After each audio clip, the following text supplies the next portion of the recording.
Public ಆನಂತರ ಈ medical stores, ಈ ಸ್ಟೋರ್ ಹೌಸ್ ಥರ ಮಾಡಿದ್ದಾರೆ ಗೋಕಾಕ್ನಲ್ಲಿ. ಅದು 5 ತಾಲೂಕುಗಳಿಗೆ ಅಲ್ಲಿಂದ ಮೆಡಿಸಿನ್ ಪ್ರೊಕ್ಯೂರ್ಮೆಂಟ್ ಆಗ್ತದೆ. ಸೊ ಅಲ್ಲಿ ಎಕ್ಸ್ಪೈರ್ಡ್ ಡ್ರಗ್ಸ್ ತುಂಬ ಇಟ್ಟಿದ್ರು, ಅದನ್ನು ನೋಡಿದ್ವಿ. ಅಲ್ಲಿ 1.5-2 ತಾಸು ಕಳೆದಿವಿ. ಸೊ ಹೀಗೆ ರಸ್ತೆಗಳನ್ನು ನೋಡಿದ್ವಿ, ಎಲ್ಲ ನೋಡಿದ್ವಿ ಅಂತ ಅನ್ಕೊಟ್ಟು ಸಬ್ ರಿಜಿಸ್ಟ್ರಾರ್ ಆಫೀಸಿನಲ್ಲಿ ಕಂಡು ಬಂದದ್ದನ್ನು ಮತ್ತು ಸ್ವಲ್ಪ ಅಗಾಧವಾದದ್ದು, ಸ್ವಲ್ಪ ಪೇನ್ಫುಲ್ ಆದದ್ದನ್ನು, ಕೆಲವು ವಿಷಯಗಳನ್ನು ಮಾತ್ರ ಹಂಚ್ಕೊಳ್ತೀನಿ. ಯಾಕಂದರೆ ಟೈಮ್ ಶಾರ್ಟ್ ಇರೋದ್ರಿಂದ ನಾನು ಮುಂದೆ ಹೋಗಬೇಕಾಗಿದೆ. ಏನು ನಡೆದಿದೆ ವ್ಯವಹಾರ ಇಲ್ಲಿ ಅಂತಂದ್ರೆ, ಭಾರಿ ವಿಚಿತ್ರವಾದ ವ್ಯವಹಾರ ಬೆಳಗಾವದಲ್ಲಿ ನಡೀತಾ ಇದೆ. ಅದು ಯಾಕೋ ನೀವು ಕಂಡುಹಿಡಬೇಕು ಅಂತ. ಆಸ್ತಿ ನಂದು ಅಂತ ಒಬ್ಬನು ಬರ್ತಾನೆ, ಬಂದು ಫೇಕ್ ಡಾಕ್ಯುಮೆಂಟ್ಸ್ ಕ್ರಿಯೇಟ್ ಮಾಡಿ ಬೇರೆಯವನ ಆಸ್ತಿನ ರಿಜಿಸ್ಟರ್ ಮಾಡಿ ಮಾರಾಟ ಮಾಡ್ತಾನೆ. ಅವನಿಗೆ ಗೊತ್ತಿಲ್ಲ, ಅವನಿಗೆ ಸಂಬಂಧ ಇಲ್ಲ, ಗೊತ್ತಿಲ್ಲ, ರಿಯಲ್ ಓನರಿಗೆ ಅದೇನು ಗೊತ್ತಿಲ್ಲ. ಬಟ್ ಆಸ್ತಿ ಹ್ಯಾಂಡ್ಸ್ ಚೇಂಜ್ ಆಗ್ತದೆ, RTCಯಲ್ಲಿ ರೆಕಾರ್ಡ್ಸ್ ಚೇಂಜ್ ಆಗ್ತದೆ. ಆನಂತರ ಅವನಿಗೆ ಗೊತ್ತಾಗ್ತದೆ. ಗೊತ್ತಾಗಿ ಹೋಗಿ ನೋಡಿ ಕೇಳಿದರೆ ಅವನು ಯಾವನೋ ಒಬ್ಬನು ಬಂದು ದಾಖಲೆಗಳನ್ನು ಕೊಟ್ಟು ಇವನ ಹೆಸರು ಹೇಳಿ ರಿಜಿಸ್ಟರ್ ಮಾಡಿ. ಇಂಥವು 3 ಪ್ರಕರಣಗಳು ನಮಗೆ ಬಯಲಿಗೆ ಬಂದಿದೆ. ಸೊ ಇದರ ಅರ್ಥ ಏನು ಅಂದರೆ, ಇಲ್ಲಿ ಯಾರ ಆಸ್ತಿಯನ್ನು ಯಾವನು ಬೇಕಾದರೂ ದರೋಡೆ ಮಾಡಿ ತೊಗೊಂಡು ಹೋಗ್ಬಿಡ್ಬೋದು. ಇದು ಹಗಲು ದರೋಡೆ ಇದ್ದಂಗೆ ಇದು. ಕಾನೂನು ಪ್ರಕಾರ ದರೋಡೆ ಮಾಡೋದು, ರಿಜಿಸ್ಟರ್ ಮಾಡೇ ಕೊಟ್ಟುಬಿಡೋದು ಯಾರ್ದಾರ ಆಸ್ತಿನ ಮತ್ತೊಬ್ಬರು. ಅವ ಮತ್ತು ಅವನ ಕೇಸಿನಲ್ಲಿ ಏನೇನಾಗಿದೆ ಅವನು ತೊಗೊಂಡು ಮತ್ತೊಬ್ಬರಿಗೆ ಮಾರಿಬಿಟ್ಟಿದ್ದಾನೆ. ಸೊ ಪಾಪ ಅವನು ಬಂದು ಕಣ್ಣೀರು ಹಾಕ್ತಾ ಇದ್ದಾನೆ. ಇದು ನಡೀತಾ ಇರೋದು ಒಂದು ಸ್ವಲ್ಪ ಆರ್ಗನೈಸ್ಡ್ ಆಗಿ ನಡೀತಾ ಇದೆ ಅಂತ ನಮ್ಮ ಗಮನಕ್ಕೆ ಬಂದಿದೆ. ಕೆಲವು ಜನ ಬೇಕು ಅಂತಲೇ ಸಿಲೆಕ್ಟ್ ಮಾಡ್ತಾರೆ. ಯಾರೊಬ್ಬರು ವಯಸ್ಸಾದವರು, ಅವರಿಗೆ ಅವ್ರ ಮಕ್ಕಳು ಮನೆಯಲ್ಲಿ ಕಲ್ತವ್ರು ಯಾರು ಇರೋದಿಲ್ಲ, ಅಂಥವ್ರನ್ನ ಹಿಡ್ಕೊಂಡು ಟಾರ್ಗೆಟ್ ಮಾಡಿ ಅವನ ಹೆಸರಲ್ಲೇ ಫೇಕ್ ಆಧಾರ್ ಕಾರ್ಡು, ಫೇಕ್ ಐಡೆಂಟಿಟಿನೂ ಕ್ರಿಯೇಟ್ ಮಾಡಿಕೊಂಡು ಸಬ್ ರಿಜಿಸ್ಟ್ರಾರ್ಗಳಿಗೆ ಮೆನಿ ಟೈಮ್ಸ್ ಅವ್ರನ್ನೂ ಕೂಡ ಅವ್ರ ಜೊತೆ ಕೊಲ್ಯೂಡಾಗಿ ಇದನ್ನು ಮಾಡ್ತಾ ಇದ್ದಾರೆ ಅನ್ನುವಂಥದ್ದು ನಮಗೆ ಗೊತ್ತಾಗಿದೆ. ಇದು ಭಾಳಷ್ಟು ಪೇನ್ಫುಲ್ ಸಂಗತಿ. ಇದನ್ನು ನಾವು ಭಾಳ ಸೀರಿಯಸ್ ಆಗಿ ತೊಗೊಂಡಿದ್ದೀವಿ. ಈ ಕೇಸನ್ನು ರಿಜಿಸ್ಟರ್ ಮಾಡಿದ್ದೀವಿ. ಅದನ್ನೊಂದು ತಾರ್ಕಿಕ ಹಂತಕ್ಕೆ ಮುಟ್ಟಿಸ್ತೀವಿ.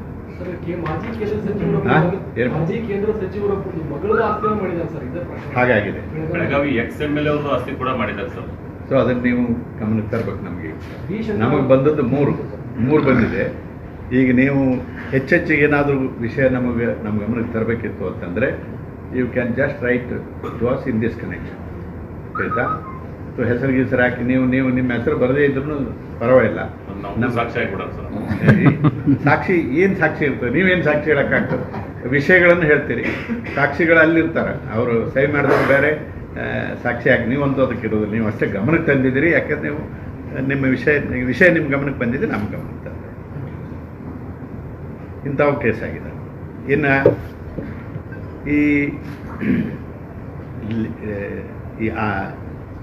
ಇವರು ಯಾರಿವರು ಭೂ ದಾಖಲೆಗಳ ನಿರ್ದೇಶಕರ ಕಚೇರಿಗಳಲ್ಲಿ ಹಲವಾರು ಕೇಸು ಪೆಂಡಿಂಗ್ ಇದೆ. ಕೆಲವು ಕಡೆ 3,000 ಕೇಸ್, 2,500 ಕೇಸ್ ಪೆಂಡಿಂಗ್ ಇದೆ. ಅವನ್ನ ಸಕಾಲದಲ್ಲಿ ಅವರು ನಿರ್ಣಯ ಮಾಡಬೇಕು. 30 ದಿವಸದೊಳಗೆ ಮಾಡಬೇಕು ಅಂತ ಎಲ್ಲ ಇದೆ. ಆ ಸಕಾಲದ ರಿಜಿಸ್ಟ್ರಿಗೆ ತೊಗೊಂಬಂದಿಲ್ಲ. ಆನ್ಲೈನ್ನಲ್ಲಿ ಇದ್ದದ್ದನ್ನು ಟಚ್ ಮಾಡೋಕ್ಕೆ ಹೋಗಿಲ್ಲ. ಕೇಳಿದರೆ ನಮಗೆ ಸ್ಟಾಫ್ ಇಲ್ಲ, ನಮಗೆ ಅದು ಇಲ್ಲ, ಇದು ಇಲ್ಲ ಅಂತ ಉದಾಹರಣೆ. This shows complete mall administration. ಮೂರನೇದು ಹಾಸ್ಪಿಟಲ್ಸ್ಗೆ ಹೋದ್ವಿ. ಇಲ್ಲಿ ಬಿಮ್ಸ್ಗೆ ಹೋದ್ವಿ. ಬಿಮ್ಸ್ನಲ್ಲಿ ಹಳೇ ಬಿಲ್ಡಿಂಗು ಸೋರ್ತಾ ಇದೆ. ಅಲ್ಲಿ ಹೆರಿಗೆ ಇದು ಇದೆ, ವಿಂಗ್ ಇದೆ, ಮಕ್ಕಳು ವಿಂಗ್ ಇದೆ. ಎಲ್ಲ ಗೋಡೆಗಳು 4 ಕಡೆ ನೋಡಿದರೆ ಗೋಡೆಗಳು ಸೋರ್ತಾ ಇದ್ದಾವೆ. ಅಲ್ಲೇ ಇಲೆಕ್ಟ್ರಿಕಲ್ ಪಾಯಿಂಟ್ಸ್ ಇದ್ದಾವೆ. ಏನಾದರೂ ಅವಘಡ ಆಯಿತು ಅಂತಂದರೆ, ಶಾರ್ಟ್ ಸರ್ಕ್ಯೂಟ್ ಆದರೆ ಅಲ್ಲಿ ಪೇಷಂಟ್ಸ್ ಬಂದವರಿಗೆ ಅಪಘಾತಕ್ಕೆ ಸಿಲ್ಕ್ ಹಾಕ್ಕೊಳ್ತಾರೆ.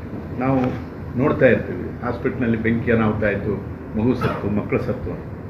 ಸೊ ಇದ್ರ ಬಗ್ಗೆ ಕೇಳಿದರೆ ರಿಪೇರಿ ಮಾಡೋರಿದ್ದೀವಿ ಸರ್, ಹೊಸ ಬಿಲ್ಡಿಂಗ್ ಮಾಡಿದ್ದೀವಿ, ಇದನ್ನು ರಿಪೇರಿ ತೊಗೊತೀವಿ.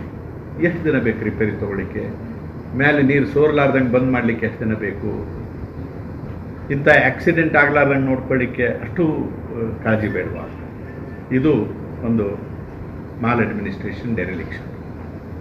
ಇದು ಒಂದೇ ಹಾಸ್ಪಿಟಲ್ನಲ್ಲಿ ನೋಡಲಿಲ್ಲ, ಇದನ್ನು ಇವನ್ ಗೋಕಾಕ್ನಲ್ಲಿನೂ ನೋಡಿದ್ದೀವಿ ನಾವು. ಗೋಕಾಕ್ನಲ್ಲಿನೂ ಕೂಡ ಹಳೆ ಬಿಲ್ಡಿಂಗು ಅಲ್ಲಿನೂ ಅಸ್ತವ್ಯಸ್ತ ಇತ್ತು. ಬಟ್ ಗೋಕಾಕ್ನಲ್ಲಿ ಒಂದು ಇನ್ನೊಂದು ಪೇನ್ಫುಲ್ ಥಿಂಗ್ ಏನಾಯಿತು ಅಂದರೆ, ಅದೇ ಹೇಳ್ತೇನಲ್ಲ, ವೇರ್ ಹೌಸ್ ಇಲ್ಲಿ ಇದೆ, ಅಲ್ಲಿ ಮೆಡಿಸಿನ್ ಇಡುವಂಥ ವೇರ್ ಹೌಸ್ ಇದೆ. ಅಲ್ಲಿಂದ 5 ತಾಲೂಕುಗಳಿಗೆ ಅಥವಾ 5-6 ತಾಲೂಕುಗಳಿಗೆ ಮೆಡಿಸಿನ್ ಸಪ್ಲೈ ಆಗ್ತದೆ. ಆ ತಾಲೂಕುಗಳಲ್ಲಿರುವಂಥ ಪ್ರೈಮರಿ ಹೆಲ್ತ್ ಸೆಂಟರ್ಸು, ತಾಲೂಕಾ ಲೆವೆಲ್ನಲ್ಲಿ ಮತ್ತು ಹಳ್ಳಿಗಳ ಲೆವೆಲ್ನಲ್ಲಿರುವಂಥ ಹೆಲ್ತ್ ಸೆಂಟರ್ಸ್ಗಳಿಂದ ಪ್ರೊಕ್ಯೂರ್ ಮಾಡ್ತಾರೆ, ಅವರು ಆರ್ಡರ್ ಕೊಡ್ತಾರೆ, ಇವ್ರಿಗೆ ತಗೊಂಬಂದು ಇಲ್ಲಿ ಸ್ಟೋರ್ ಮಾಡ್ತಾರೆ, ಇವ್ರು ಹಂತ ಹಂತವಾಗಿ ಅದನ್ನು ಕಳಿಸ್ಕೊಡ್ತಾರೆ. 97 ಲಕ್ಷದ ಮೆಡಿಸಿನ್ ಎಕ್ಸ್ಪೈರ್ ಆಗಿದೆ. 97 ಲಕ್ಷ ವ್ಯಾಲ್ಯೂದು ಮೆಡಿಸಿನ್ ಎಕ್ಸ್ಪೈರ್ ಆದ ಮೆಡಿಸಿನ್ ಇತ್ತು, ರೆಕಾರ್ಡ್ ತೆಗೆದು ನೋಡಿ. ಈ ಬರೀ ಜಾನ್ಯುವರಿಯಿಂದ ಇಲ್ಲಿ ತನಕ 6 ಲಕ್ಷ ರೂಪಾಯಿದ ಮೆಡಿಸಿನ್ನು ವೇಸ್ಟ್. ಯಾಕಂದರೆ ಅದು ಎಕ್ಸ್ಪೈರ್ ಆಗಿ ಹೋಗಿದೆ, ಉಪಯೋಗಿಸಿಲ್ಲ, ರಿಟರ್ನ್ ಮಾಡೋಕ್ಕೆ ಹೋಗಿಲ್ಲ, ಅವ್ರು ಕೇಳಲಿಲ್ಲ, ಇವ್ರು ಕೊಡಲಿಲ್ಲ, ಅಥವಾ ಅವ್ರು ಕೇಳಿದ್ರು ಇವ್ರು ಕೊಡಲಿಲ್ಲ.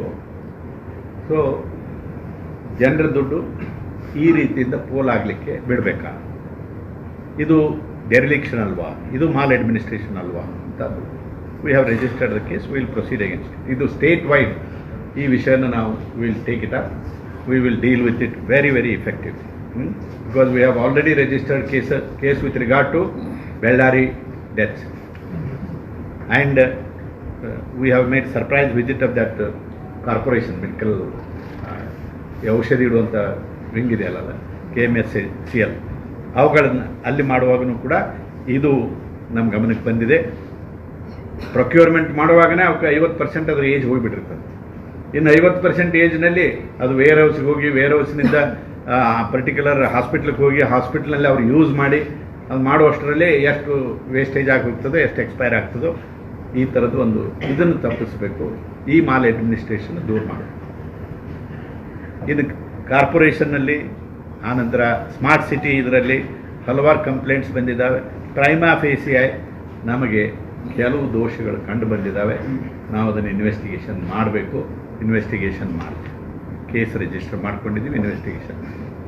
ಇದು ಎಕ್ಸೈಸ್ ಡಿಪಾರ್ಟ್ಮೆಂಟ್ನಲ್ಲಿ ನಮ್ಮವ್ರು ಹೋದರು, ಅಲ್ಲಿ ಮೇಲಾಧಿಕಾರಿಗಳು ಒಬ್ಬರು ಇರಲಿಲ್ಲ.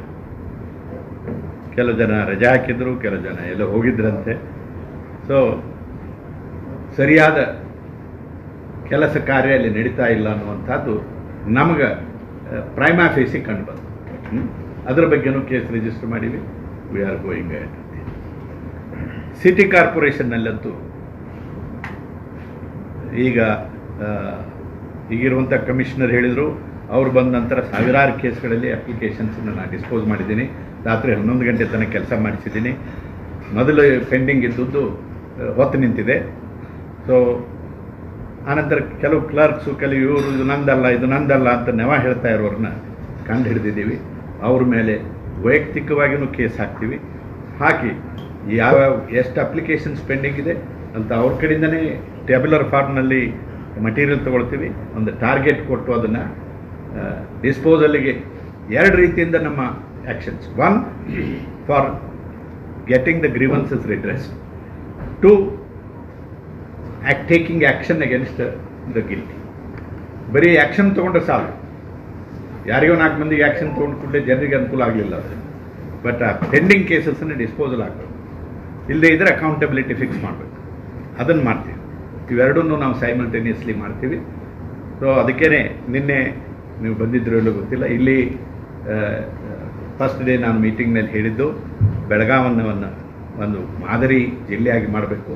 ಇಲ್ಲಿ ಕರಪ್ಷನನ್ನು ಹೊಡೆದೋಡಿಸ್ಬೇಕು. ಎಷ್ಟು ಸಾಧ್ಯದ ಅಷ್ಟು ಟ್ರಾನ್ಸ್ಪರೆನ್ಸಿ ಇನ್ ಪಬ್ಲಿಕ್ ಸರ್ವಿಸ್ ಬರಬೇಕು, ಅಕೌಂಟಬಿಲಿಟಿ ಇರಬೇಕು ಅನ್ನೋಂಥ ಆ ಒಂದು ಚಾಲೆಂಜನ್ನು ತೊಗೊಂಡು ಬಂದಿದ್ದೀವಿ. ಇಷ್ಟೆಲ್ಲ ತಾಲೂಕುಗಳನ್ನು ವಿಸಿಟ್ ಮಾಡಿದ್ದೀವಿ. ಇದರಲ್ಲಿ ಪೂರ್ತಿ ಮಟೀರಿಯಲ್ ಇದೆ. ನಾವು ಹೋಗಿ ಕೇಸ್ ರಿಜಿಸ್ಟರ್ ಮಾಡ್ತೀವಿ, ಅದನ್ನು ಮಾನಿಟರ್ ಮಾಡ್ತೀವಿ. ಇದಲ್ಲದೆ ಈಗ ಬಾಗಲಕೋಟೆಯಲ್ಲೂ ನಡೆದಿದೆ. ಇವತ್ತು ಇಡೀ ದಿನ ಬಾಗಲಕೋಟೆಯಲ್ಲಿ ಬೇರೆ ಬೇರೆ ತಾಲೂಕು ಹಿಡ್ಕೊಂಡು, ಸಿಟಿ ಹಿಡ್ಕೊಂಡು ನಾವು ಇನ್ವೆಸ್ಟಿಗೇಷನ್ ಮಾಡ್ತೀವಿ, ರೇಡ್ ಮಾಡ್ತೀವಿ, ಇನ್ವೆಸ್ಟಿಗೇಷನ್ ಮಾಡ್ತೀವಿ. ಇನ್ನೂ 2 ದಿವಸ ವಿಜಯಪುರ ಮಾಡ್ತೀವಿ. ಸೊ 3 ಜಿಲ್ಲೆಗಳನ್ನು ತೊಗೊಂಡಿದ್ದೀವಿ, 3 ಜಿಲ್ಲೆ ಮಾಡಿ ವಾಪಸ್ ಹೋಗಿ. 97 ಲಕ್ಷದ ಔಷಧ ಇದೆ ಸರ್. ಅದ್ರ ಸಂಬಂಧಪಟ್ಟ ಯಾರ ಮೇಲೆ ಆಕ್ಷನ್ ಶಿಫಾರಸನ್ನು ಮಾಡ್ತಾರೆ? ಈಗ ಅದೇ ನಾವು ಏನು ಮಾಡಬೇಕು, ಕೇಸ್ ರಿಜಿಸ್ಟರ್ ಮಾಡುವಾಗ ಈಗ ಪ್ರಿನ್ಸಿಪಲ್ ಸೆಕ್ರೆಟರಿ ಹಿಡ್ಕೊಂಡು ಇಲ್ಲಿ ಯಾರ್ಯಾರು ಇದ್ದಾರೋ ತಳಹಂತದವರೆಗೂ including that in-charge of the warehouse ಅವ್ರನ್ನೆಲ್ಲ ಪಾರ್ಟಿ ಮಾಡಿ ನೋಟಿಸ್ ಕೊಡ್ತೀವಿ. ಮೊದಲು ಅವರಿಂದ ರೆಸ್ಪಾನ್ಸ್ ಕೇಳ್ತೀವಿ, ಇದಕ್ಕೆ ಯಾರು ಕಾರಣ, ಯಾಕೆ ಕಾರಣ ಅಂತ ಕೇಳ್ತೀವಿ. ಅವರು ಉತ್ತರ ಹೇಳ್ತಾರೆ. ಸೊ ಅವರು ಉತ್ತರ, ಅವ್ರಿಗೂ ಒಂದು ಅವಕಾಶ ಬೇಕು. ಪ್ರಿನ್ಸಿಪಲ್ಸ್ ಆಫ್ ನ್ಯಾಚುರಲ್ ಜಸ್ಟಿಸ್ ಸುಮ್ಮನೆ ನಾವೇ ಆ್ಯಕ್ಷನ್ ತೊಗೊಳಕ್ಕೆ ಬರೋದು, ಸೊ ಯುನಿಲಾಟ್ರಲ್ ಆ್ಯಕ್ಷನ್ ತೊಗೊಳಕ್ಕೆ ಬರೋದು. ಆ ಉತ್ತರ ಕೇಳಿ ರೆಸ್ಪಾನ್ಸಿಬಿಲಿಟಿ ಫಿಕ್ಸ್ ಮಾಡಿ. DH ಆಫೀಸ್ಗೆ ನಿಮ್ಮ ಅಧಿಕಾರಿಗಳು ಹೋಗಿ ಮಾಹಿತಿಯನ್ನು ತೊಗೊಂಡ್ಬರ್ತಾರೆ. DH ಆಫೀಸ್ಗೆ ನಿಮ್ಮ ಅಧಿಕಾರಿಗಳು ಹೋಗಿ ಮಾಹಿತಿಯನ್ನು ತೊಗೊಂಡ್ಬರ್ತಾರೆ, ಅದ್ರ ಬಗ್ಗೆ ಏನೂ ಆಕ್ಷನ್ ಆಗೋದಿಲ್ಲ. ಏನು ಮಾಹಿತಿ? DH ಆಫೀಸ್ಗೆ ಎಲ್ಲೆಲ್ಲಿ ವೇರ್ ಹೌಸ್ಗೆ ಎಸ್ಟೇಟ್ ಹೊಟ್ಟಿಗೆ ಎಲ್ಲ ಮಾಹಿತಿಯನ್ನು ತೊಗೊಂಡ್ಬರ್ತಾರೆ ತಮ್ಮ ಅಧಿಕಾರಿಗಳು, ಅದ್ರ ಬಗ್ಗೆ ಏನೂ ಆಕ್ಷನ್ ಆಗೋದಿಲ್ಲ. ಏನು ಆ್ಯಕ್ಷನ್ ಆಗೋದಿಲ್ಲ? ಅದೆಲ್ಲ ಡಾಕ್ಯುಮೆಂಟ್ ತೊಗೊಂಡು ರೇಡ್ ಮಾಡ್ತಾರೆ ಸರ್. ಅಲ್ಲಿ ಬೀಮ್ಸ್ ಆಸ್ಪತ್ರೆ ಅದು ಮುಂದ್ಗಡೆ ಏನಾಯ್ತು, ಆಮೇಲೆ ಹಿಂದ್ಗಡೆ ಏನಾಯ್ತು ಎಲ್ಲ ಅದೇ ಕೇಸ್ ರಿಜಿಸ್ಟರ್ ಆದ ಕೂಡಲೇ ಇಮಿಡಿಯೇಟ್ಲಿ ಆ್ಯಕ್ಷನ್ ತೊಗೊಳಕ್ಕಾಗೋದಿಲ್ಲ. ಈಗ ನಾವು ಈಗ ಒಂದು ಇನ್ವೆಸ್ಟಿಗೇಷನ್ ಮಾಡಿ ಹೋಗ್ತೀವಿ, ಅವರು ತಮ್ಮದಾದಂಥ ರೆಸ್ಪಾನ್ಸ್ ಕೊಡ್ತಾರೆ. ಆ ರೆಸ್ಪಾನ್ಸ್ನಲ್ಲಿ ಕೆಲವು ಕ್ವೈರೀಸ್ ಬರ್ತಾರೆ, 1, 2, 3, 4 4-5 ಕ್ವಶನ್ಸ್ ಫ್ರೇಮ್ ಮಾಡ್ತೀವಿ. ಈಗ ಮತ್ತೆ ಎಕ್ಸ್ಪರ್ಟ್ ಹೋಗಿ ಇನ್ವೆಸ್ಟಿಗೇಟ್ ಮಾಡಿ ಬರ್ಬೋದು. ನನ್ನ ಕಡೆ ತಪ್ಪಿಲ್ಲ, ಅವ ಏನು ಮ್ಯಾನುಫ್ಯಾಕ್ಚರರ್ ಕಳಿಸಿದ ಅವನು ಕಳಿಸುವಾಗ 80% ಅದರ ಆಯುಷ್ಯ ಹೋಗಿತ್ತು. ಅದನ್ನು ಪ್ರೊಕ್ಯೂರ್ಮೆಂಟ್ ಏನು ಮಾಡಿದ್ರಲ್ಲ ಅಲ್ಲಿ ಕಾರ್ಪೊರೇಷನ್ನವರು ಏನೋ ಹೆಡ್ ಆಫೀಸ್ನಲ್ಲಿ ಪ್ರೊಕ್ಯೂರ್ ಮಾಡಿದ್ರಲ್ಲ ಅದೇ ತಪ್ಪು ಅಂತ ಹಾಕಿದ ಅಂದರೆ ಈಗ ಇವನ ಜೊತೆ ಅವನು ಕೇಳಬೇಕಾಗ್ತದೆ. ಹೀಗೆ why an enquiry is getting late ಅಂದರೆ because of an opportunity to be given to each person to have his say, and investigation includes different stages. You can't just ಒಂದು ಸಸ್ಪೆಂಡ್ ಮಾಡೋಗಿ ಅಂತ ಹೇಳಿ ಮಾಡುವಾಗ ಅದರ ಡೇಟಾ ಇದರಲ್ಲಿ ಇರುತ್ತಲ್ಲ ಸರ್, ಮ್ಯಾನುಫ್ಯಾಕ್ಚರ್ದಲ್ಲಿ ಇರುತ್ತಲ್ಲ, ಅದೇ ಅದನ್ನೇ ನೋಡೇ ಬರ್ಕೊಂಡ್ಬಂದಿದ್ದೀವಿ. ಒಬ್ಬರೊಬ್ಬರೇ ಕೇಳಬೇಕು, ಒಬ್ಬರೊಬ್ಬರು ಒಂದು ಪ್ರಶ್ನೆ. ಮಹಾನಗರ ಪಾಲಿಕೆ ವಿಷಯ ಪ್ರಸ್ತಾಪ ಮಾಡಿದ್ರು. ಮಹಾನಗರ ಪಾಲಿಕೆಯಲ್ಲಿ ಬಹುಕೋಟಿ ತೆರಿಗೆ ವಂಚನೆ ಪ್ರಕರಣ ಖುದ್ದಾಗಿ ಮಹಾನಗರ ಪಾಲಿಕೆ ಆಯುಕ್ತರೇ ತಮಗೆ ಒಂದು ದೂರು ಕೊಟ್ಟಿದ್ರು. ತಿಂಗಳು 1.5 ತಿಂಗಳಾದ್ರೂ ಇನ್ನೊಂದರ ಬಗ್ಗೆ ಏನೂ ಆಗಿಲ್ಲ. ಯಾರ ಆರೋಪ ಹೊತ್ತ ಅಧಿಕಾರಿಗಳು ಅಲ್ಲೇ ಇದ್ದಾರೆ. ಸಾಕ್ಷಿ ನಾಶ ಆಗನದು ಹೆಂಗೆ ಹೇಳಿ ಬರುತ್ತೆ? ಯಾರು ದೂರು ಎಲ್ಲಿ ಕೊಡಬೇಕು, ದೂರು ತೊಗೊಂಡು ಬಂದು ಮೊದಲು ಅದಕ್ಕಾಗಿ ಫಾರ್ಮ್ 192 ಅಂತಿದೆ. ದೂರು ಅಂತ ಹೇಳಿ ಬರೆದು ಒಂದು ದೂರು ಪೊಲೀಸಿಗೆ ಕೊಟ್ಟರೆ ದೂರ ಆಗೋದಿಲ್ಲ.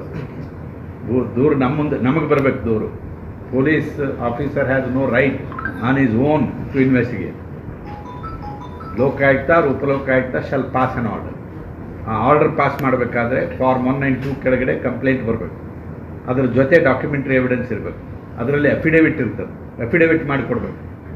ಯಾಕೆಂದರೆ ಯಾವನೋ ಬೇಕಾದ ಒಬ್ಬ ಏನೋ ಒಂದು ಅಲಿಗೇಷನ್ ಮಾಡಿ ಕೈ ಬಿಟ್ಬಿಟ್ರೆ ರಿಜಿಸ್ಟರ್ ಆಗೋದಿಲ್ಲ ಕೇಸು.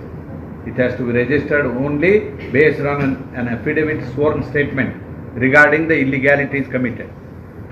ಏನಾಗಿದೆ ಮನಸ್ಸಿಗೆ ಬಂದಂಗೆ ಅಲಿಗೇಷನ್ ಮಾಡೋದು, ಕಂಪ್ಲೇಂಟ್ ಹಾಕೋದು, ಸುಮ್ಮನೆ ಹಾಕೋದು ಕೆಲವೊಂದು ಹಾಕಿ ಕೈ ಬಿಟ್ಬಿಡೋದು. ಆನಂತರ ಸ್ವಲ್ಪ ದಿವಸ ಆದ್ಮೇಲೆ ವಿಡ್ರಾ ಮಾಡ್ಕೊಂಡ್ಬಿಡು. ಇಲ್ರಿ ಭಾಳಷ್ಟು ಇದರಿಂದ ನಮಗೇನೋ ಒಂದು ಸ್ವಲ್ಪ ಪ್ರೆಷರ್ ಅಲ್ಲ, ಬೈ ಮಿಸ್ಟೇಕ್ ನಾವು ಹಾಕಿದ್ದೀವಿ. ಹಿಂದಾಗಡೆ ಅರ್ಥ ಆಯ್ತು ಎಲ್ಲ ಸರಿ ಇದೆ ಅಂತ. ಯಾಕಂದ್ರೆ ಅದು ಏನು ಸರಿ ಇದೆ ಅಂತ ನಮ್ಗೆ ಗೊತ್ತಾಗ್ಬಿಡ್ತದೆ ಸರ್. ಸಿಟಿ ಕಾರ್ಪೊರೇಷನ್ ಮುಗೀತು. ನೆಕ್ಸ್ಟ್ ಮತ್ತೆ ಈ ಕಡೆ ಸಿಟಿ ಕಾರ್ಪೊರೇಷನ್ ರಿಲೇಟೆಡ್ ಏನಿದೆ ಅದು it is discuss for months together. ಅವರು ಹೌಸಲ್ಲಿ ಡಿಸ್ಕಸ್ ಮಾಡಿದ್ದಾರೆ. ಅದ ನಂತರ ಕಮಿಷನರ್ ತಮಗೆ ಲೆಟರ್ ಬರ್ತಾರೆ. ಅದು ಮುಂದೆ ಅದಕ್ಕಾಗಿ ಕೇಳ್ತಾ ಇರೋದು. ಯಾಕಂದ್ರೆ ಅದಕ್ಕೆ ನಾವು ಏನು ಮಾಡಿದ್ದೀವಿ, ಈಗ ಅದನ್ನು ಮೋಟೋ ತಗೊಳ್ತಾ ಇದ್ದೀವಿ. ಯಾಕಂದ್ರೆ ನಿಮ್ಮವ್ರು ಯಾರೂ ಬರಾಕ್ತಾ ಇರಲಿಲ್ಲ, ಯಾವನೋ ಬಂದು ಒಂದು ಅಫಿಡೇವಿಟ್ ಹಾಕಿ ಒಂದು ಕಂಪ್ಲೇಂಟ್ ಹಾಕಾಗ್ತಾ ಇರಲಿಲ್ಲ. ಸೊ ಇವತ್ತು ನಾವು ಹೋಗಿ ಇನ್ವೆಸ್ಟಿಗೇಷನ್ ಮಾಡಿದ್ದೀವಲ್ಲ, ಮೋಟೋ ರಿಜಿಸ್ಟರ್ ಮಾಡಿದ್ದೀವಿ.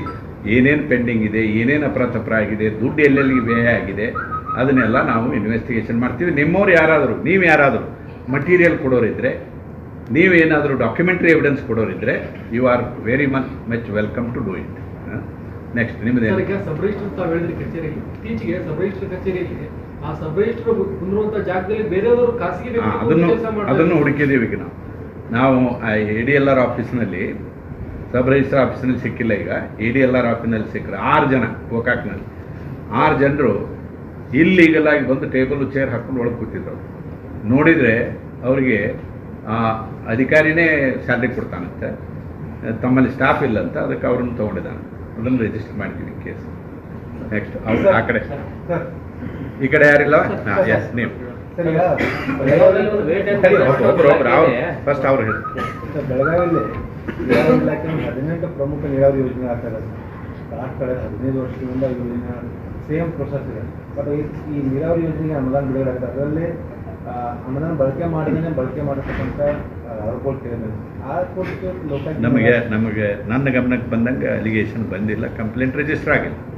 ಕಂಪ್ಲೇಂಟ್ ರಿಜಿಸ್ಟರ್ ಆದರೆ ಇನ್ವೆಸ್ಟಿಗೇಷನ್ ಮಾಡಿ ಕೊಡಬೇಕು, ಕಂಪ್ಲೇಂಟ್ ಕೊಡಬೇಕು. ಜನ ಏನು ಹೇಗೆ ಮಾಡಬೇಕು ಅಂದರೆ ಸರಿಯಾಗಿ ದಾಖಲೆಗಳನ್ನು ಕಂಡು ಹಿಡ್ಕೊಂಡು ಬಂದು ಕಂಪ್ಲೇಂಟ್ ಕೊಟ್ಟರೆ ಇನ್ವೆಸ್ಟಿಗೇಷನ್, ಈಗ ಅವ್ರಿಗೇನು ಹೇಳಿದೆ ನಾನು, ಇನ್ವೆಸ್ಟಿಗೇಟಿಂಗ್ ಆಫೀಸರ್ ಅದನ್ನು ತೊಗೊಂಡು ಹೋಗಿದ್ದನ್ನು ಎಳೆಯಾಗಿ ಬಿಡಿಸಿ ಹೊರಗೆ ತೆಗೆದುಬಿಟ್ರೆ, ಈ ನಿಮಗೆ ಚಿತ್ರ ಹಿಡಿದುಬಿಟ್ರೆ ಎಲ್ಲರಿಗೂ ನಮ್ಮನ್ನ ಪೇನ್ ಹುಟ್ಟಬೇಕು ಒಳಗೆ, ಪ್ರಶ್ನಿಸುವಂಗಿರ್ಬೇಕು ಪ್ರತಿಯೊಂದು. ಬಟ್ ಅರ್ಧಂಬರ್ಧ ಮಾಡ್ತಾರೆ ಜನ, ಅರ್ಧ ಕೊಟ್ಟಂಗೆ ಮಾಡ್ತಾರೆ, ಆನಂತರ ಹಿಂದಕ್ಕೆ ಸರ್ ಪ್ರಾಬ್ಲಮ್. ನಿಮ್ಮದೇನು ವೇಟ್ ಅಂಡ್ ಮೆಜರ್ಮೆಂಟ್ ಒಂದು ಇಲಾಖೆ ಇದೆ, ಇಲ್ಲಿ ಕಾಕಿ ಬಟ್ಟೆ ಹಾಕೊಂಡು ಎಲ್ಲ ಕಡೆ ರೇಟ್ ಮಾಡಬೇಕು. ಕೆಲಸನೇ ಮಾಡಲ್ಲ, ಆ ಇಲಾಖೆಗೆ ನೀವು ಇಲ್ಲಿವರೆಗೂ ಹೋಗಿಲ್ಲ. ಆ ನಿಟ್ಟಿನಲ್ಲಿ ಇಲ್ಲಿ ಕಬ್ಬಿಂದು ರೈತರಿಗೆ ವೇಟ್ ಇದು ಮಾಡ್ತಾರಲ್ಲ, ಅಲ್ಲಿಯೂ ಮತ ಮಾಡ್ತಾ ಇದ್ದಾರೆ, ಪ್ರತಿಯೊಂದು ಕಡೆಯೂ ಮತ ಮಾಡ್ತಾರೆ. ಆ ನಿಟ್ಟಿನಲ್ಲಿ ಏನು ಕೆಲಸ ಆಗುತ್ತೆ? ಆ ನಿಟ್ಟಿನಲ್ಲಿ ನಾವು ನಮಗೆ ಇಲ್ಲಿವರೆಗೆ ಕಂಪ್ಲೇಂಟ್ ಬಂದಿಲ್ಲ. ಬಟ್ ಬೆಂಗಳೂರಿನಲ್ಲಿ ವೇಟ್ಸ್ ಆ್ಯಂಡ್ ಮೆಜರ್ಸ್ ಇದನ್ನು ಒಂದು 5-6 ಫ್ಲೋರಿಂದ ಡಿಪಾರ್ಟ್ಮೆಂಟ್ ಹಿಂದೆ ಕಡೆ ಇತ್ತು, ಅದನ್ನು ರೇಡ್ ಮಾಡಿದ್ದೀವಿ. ಕೇಸ್ ನಡೆದಿದೆ. ಎಲ್ಲ ಸರ್ಪ್ರೈಸ್ ಇನ್ಸ್ಪೆಕ್ಷನ್ಸು ಮಾಡಿದ್ದೀವಿ, ಫೀಲ್ಡಲ್ಲಿನೂ ಮಾಡಿದ್ದೀವಿ. ಸೊ ಕೇಸ್ಗಳು ನಡೆದಿದ್ದಾವೆ. ಇಲ್ಲಿ ಅಂಥದ್ದು ನಡೆದಿತ್ತು ಅಂತಂದರೆ ನಮ್ಮ ಅಧಿಕಾರಿಗೆ ಹೇಳ್ತೀನಿ, ಇನ್ಸ್ಪೆಕ್ಷನ್ ಮಾಡಿರಿ, ಒಂದು ಸರ್ಪ್ರೈಸ್ ಇನ್ಸ್ಪೆಕ್ಷನ್ ಮಾಡಿ. ಹಾಂ, ಅದೇ ಅಲ್ಲಿ ಕಾಟ ರೈತರಿಗೆ. ಸೊ ನೀವು ನಮಗೊಂದು ಸ್ವಲ್ಪ ಮಾಹಿತಿ ಕೊಡಿ. ಶುಗರ್ ಫ್ಯಾಕ್ಟ್ರಿಗಳು ಈ ಸೀಸನ್ ಶುರು ಆಗ್ತದಲ್ಲ, ಮಾಹಿತಿ ಅಂದ್ರೆ ಯಾವ ತರ ನಿಮಗೆ ಯಾವ ತರ ಮಾಹಿತಿ ಕೊಡ್ಬೇಕು, ಇನ್ಫಾರ್ಮೇಶನ್ ಕೊಡ್ಬೇಕು. ಇನ್ಫಾರ್ಮೇಶನ್ ಬರೋದು ಕೊಡಿ. ಇನ್ಫಾರ್ಮೇಶನ್ ಅಂದ್ರೆ ಯಾರ ಕಡೆ ಇದ್ದಾರೆ ಕಂಪ್ಲೇಂಟ್ಸ್ ಹಾಕಿ. ಈಗ ರೈತ ಇರ್ತಾನೆ, ಈಗ ಅವ್ನು ಟ್ರ್ಯಾಕ್ಟರ್ ತೊಗೊಂಡು ಹೋಗ್ತಾನೆ, ಅವ್ನು ಬೇರೆ ಕಡೆ ವೇ ಮಾಡಲಿ, ಅವನು ವೇ ಬಿಲ್ ತೊಗೊಳ್ಳಿ, ಅಲ್ಲಿ ಹೋಗಿ ವೇ ಮಾಡಲಿ, ಅಲ್ಲಿ ವೇ ಬಿಲ್ ತೊಗೊಳ್ಳಿ. ಸರ್ ಆ ಥರ ಮಾಡ್ರೆ ಅವ್ನು ಶುಗರ್ ಕೇಂದ್ರ ಅವ್ನು ಕಬ್ಬು ತಗೋದಿಲ್ಲ ಸರ್. ಅಲ್ಲ, ಕಬ್ಬು ತಗೊಳ್ಳೋದಿಲ್ಲ. ನಾವು ಇರ್ತೀವಲ್ಲ, ಅವ್ನು ಕಬ್ಬು ತಗೊಳ್ಳಿ, ಬಂದು ಹಾಕಿ ನೋಡಲಿ ಅವ್ರು. ನಾವು ಬಂದು ನಿಂತು ಅವ್ನು ಕಬ್ಬು ಕೊಡಿಸೋದು ಅಷ್ಟೇ ಅಲ್ಲ, ಅವ್ನು ವ್ಯವಸ್ಥೆ ಮಾಡಿಸ್ಕೊಳ್ತೀವಿ. ಅಲ್ಲಿ ಯಾವ ವೇಟ್ಸ್ ಆ್ಯಂಡ್ ಮೆಜರ್ಸ್ ಆಫೀಸರ್ ಇರ್ತಾನೆ, ಅವನ್ನ ಹಿಡ್ಕೊಂಬಂದು ಅಲ್ಲಿ ಮುಂದೆ ನಿಲ್ಲಿಸಿ ಕೆಲಸ ಮಾಡೋದು ಹೇಳಿಸ್ತೀವಿ. ಇದು ಮೋಸ. ಕಬ್ಬು ಬೆಳೆದ ಅವನು ಎಷ್ಟು ಕಷ್ಟಪಟ್ಟು ಬೆಳೆದು ಬಂದಿದ್ದಾನೆ, ಅವನು ಏನು ಖರ್ಚು ಮಾಡಿದ್ದಾನೆ, ದುಡ್ಡು ಅಷ್ಟು ಕಷ್ಟ ಅವನಿಗೆ ಸಿಗ್ತದೆ, ಅದರಲ್ಲಿನೂ ಮೋಸ ಆದರೆ ಎಲ್ಲಿ ಹೋಗ್ಬೇಕು? ಸೊ ನೀವು ಗಂಭೀರವಾಗಿ ವಿಚಾರ ಮಾಡುವಂಥ ಮ್ಯಾಟ್ರ್. ನೀವು ಹೇಳ್ತಾ ಇದ್ದೀರಿ, ನನಗೆ ಗೊತ್ತಿದೆ ರೈತರ ಬಗ್ಗೆ ಬೇಕಾದಷ್ಟು, ನಾವು ಅದೇ ಫ್ಯಾಮಿಲಿಯಿಂದ ಬರೋರು, ಬೇಕಾದಷ್ಟು ಕಳಕಳಿ ಇದೆ. ಬಟ್ ಸರಿಯಾಗಿ ಗಮನಕ್ಕೆ ತಗೊಂಡ್ರು ಅಂದ್ರೆ ಅವ್ರನ್ನ ಹಿಡಿದು ಹಾಕಕ್ಕೆ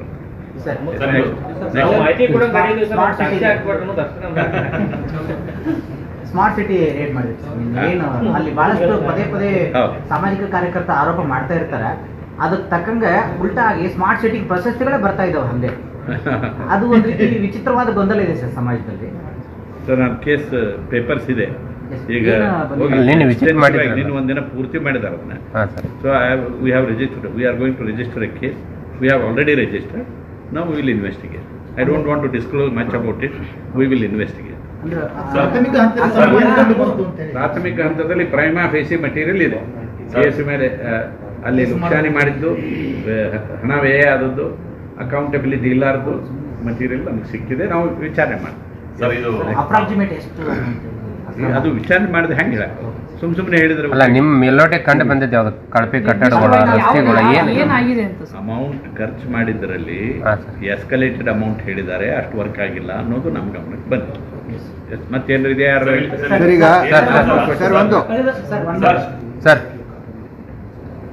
ಅದನ್ನ ಹೇಳಿ ಸರ್, ಕಾರ್ಪೊರೇಷನ್ ಅಲ್ಲಿ ಪ್ರತಿ ಸಭೆಯಲ್ಲಿ ಲೋಕಾಯುಕ್ತ ಕೊಟ್ಟಿದ್ರು, ಲೋಕಾಯುಕ್ತ ಒಂದು 5-6 ಪ್ರಕರಣ ಹೇಳಿದ್ದಾರೆ ಅವರು. ಲೋಕಾಯುಕ್ತಗೆ ನಿಮ್ಮ ಹೆಸರು ಹೇಳಿ ಅದನ್ನ ಸಮಸ್ಯೆಗಳನ್ನ ಅಲ್ಲೇ ಮುಚ್ಚಾಕ್ತಿದ್ದಾರೆ ಸರ್ ಪ್ರತಿ ಸರಿ. ಸರ್, ಒಂದು ಮಾತು ಹೇಳ್ತೀನಿ, ಲೋಕಾಯುಕ್ತದಲ್ಲಿ ಕೇಸ್ ನಡೆದರೆ ಅದನ್ನು ಕೆಲಸ ಮಾಡಬಾರ್ದು, ಅದನ್ನು ಮುಂದುವರಿಸಬಾರ್ದು, ಅದರಲ್ಲಿ ಏನೂ ಆ್ಯಕ್ಷನ್ ತಗೊಳ್ಬಾರ್ದು ಅನ್ನುವಂಥದ್ದು ಯಾವ ಕಾನೂನು ಇಲ್ಲ. ಲೋಕಾಯುಕ್ತ ಕೇಸ್ ನಡೀತಿರ್ತದೆ. ಡೆವಲಪ್ಮೆಂಟಲ್ ಆಕ್ಟಿವಿಟೀಸ್ ನಾವು ಮಾಡ್ತಾ ಇರಬೇಕು. ಅವರು ಸರ್ ನಾವೇನು ಕೇಳೋದು ಸರ್, 6-7 ಪ್ರಕರಣ ಹೇಳಿದ್ದಾರೆ ಸರ್ ಅವರು. ಅವರು ದೂರು ಕೊಟ್ಟಿದಾರ ಇಲ್ಲ ಅಥವಾ ಇನ್ಕ್ವೈರಿ ಆಗ್ತದೆ ಇಲ್ಲ ಅಂತ ಅಂದ್ರೆ ಜನರನ್ನೆಲ್ಲ ಬಾಯಿ ಮುಚ್ಚಿದಾರೆ ಅವರು. ಅಂದ್ರೆ ನಿಮ್ಮ ಹೆಸರು ಕೆಡ್ತಾ ಇದೆ, ಲೋಕಾಯುಕ್ತ ಕೊಟ್ಟಿದ್ದೀವಿ ಅಂತ. ಯಾರು ಕೊಟ್ಟಾರ ಲೋಕಾಯುಕ್ತ? ಅದೇ ಕನ್ಫರ್ಮ್ ಎಲ್ಲರಿಗೂ ಕನ್ಫ್ಯೂಸ್ ಆಗಿದ್ದಾರೆ ಸರ್. ಸರ್ಕಾರದವ್ರು ಯಾರು ನಮ್ಗೆ ಲೋಕಾಯುಕ್ತಕ್ಕೆ ಏನು ಕಾರ್ಪೊರೇಷನ್ದವ್ರು, ಸಿಟಿ ಕಾರ್ಪೊರೇಷನ್ದವ್ರು ಕೊಡಕ್ ಬರುದಿಲ್ಲ. ಕೌನ್ಸಿಲ್ ಅಲ್ಲಿ ನಿರ್ಣಯ ತಗೋತಾರೆ ಸರ್, ರೆಫರ್ ಮಾಡ್ತಾರೆ. ಬಟ್ ಅದು ಎಲ್ಲಿವರೆಗೆ ನಿಮ್ಗೆ ಲೆಟರ್ ಬಂದು ತಲುಪಿದೆ ಎಲ್ಲ ಅಂತ ಹೇಳಿ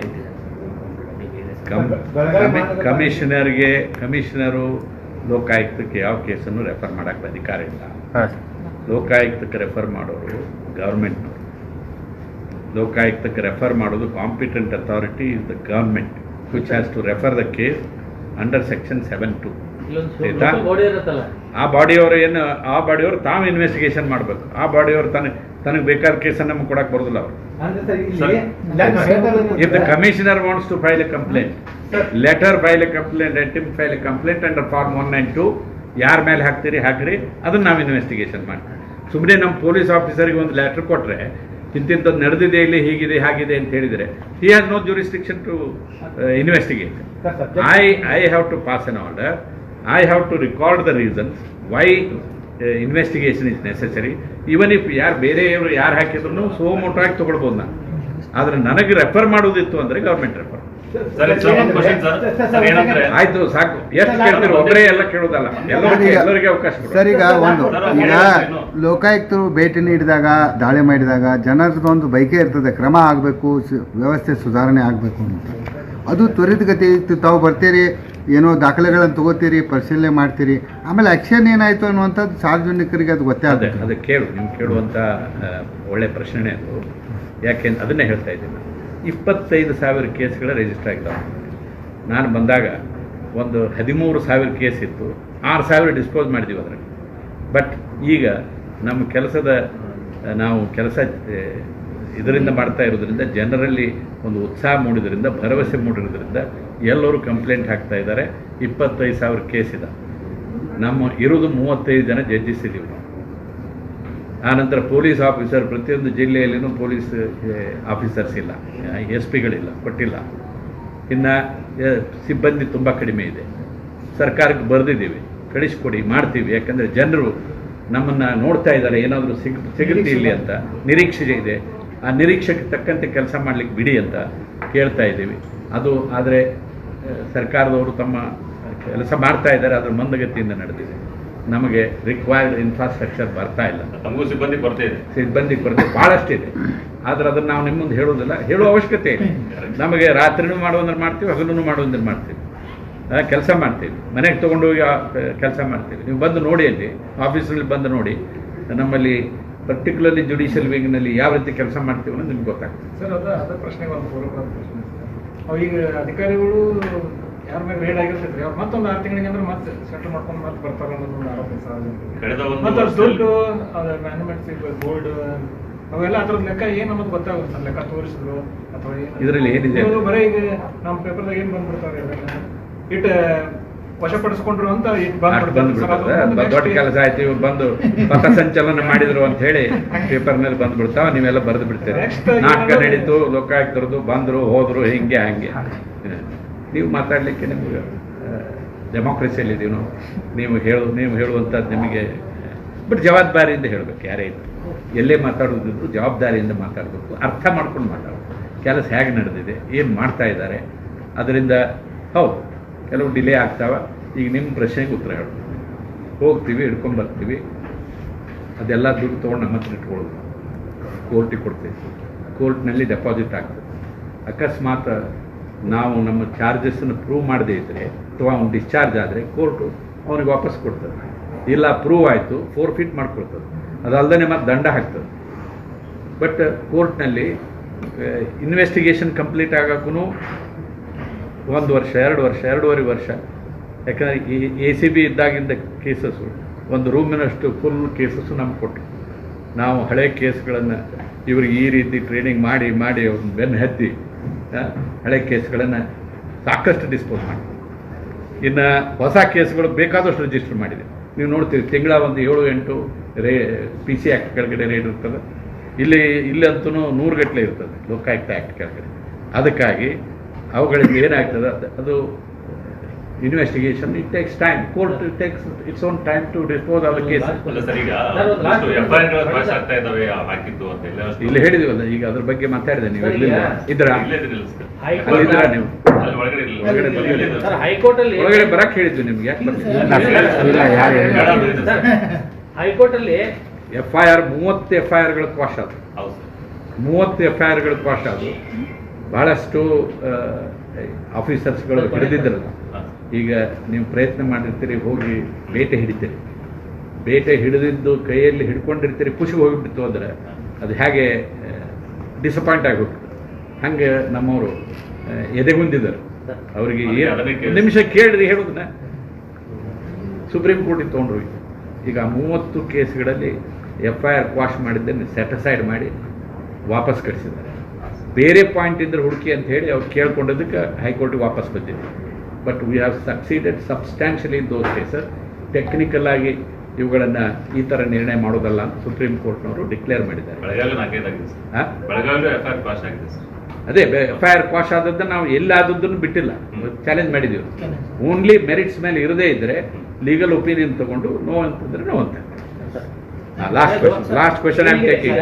ಹೈಕೋರ್ಟ್ 2 ಬೆಂಚ್ ಮಾಡಿದೆ ಸರ್, ಗುಲ್ಬರ್ಗ ಒಂದು ನಮ್ಮ ಧಾರವಾಡದಲ್ಲಿ.